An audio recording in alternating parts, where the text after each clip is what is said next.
Kuki amasung maitegi marakta yengthinariba si loishinnabagi pandamga loinana tha asigi haukiba tang 18da pangthokani tawramba Meepham mai pakhidraba matung lakliba tang 18da amuk hanna Meepham Pangthoknaba Kukizo Council matam Lepkhre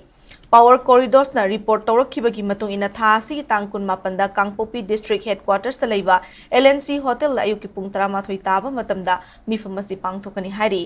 Report asigi matung ina National Highway number 2 da furup khudingmakki miyoi sing aki akhang amadi asoyangam yautana sathok sashin yahanaba center na handakta kuki gi CSO sing da informal oina khangal lakhiba masung yengthinariba asi loishinanabagi pandamda tha asigi 18 da amuk hana Meepham pangthoktuna khananaba matam lepkhibani kuki zogi CSO singi luchingba singi marakta mot khenaba kaya leituna center ki pautak asida yagani amadi yaroi haiba lekhai taba ngamdana leiringai cherakta kuki Council a July 18 da kauriba Meepham asida tribal leader sing CSO singi luchingba sing intellectual amasung political gi oiba maroiba miyoi sing saruk yakani haibagi asa tauri Maitei amasung kuki gi marakta yengthinariba asi loisinanabagi pandamda July 18 da kaukiba Meepham adu United Kuki National Army UK NA kauba kuki lalhaulup amana pressure pirakpadagi tokhibani hairi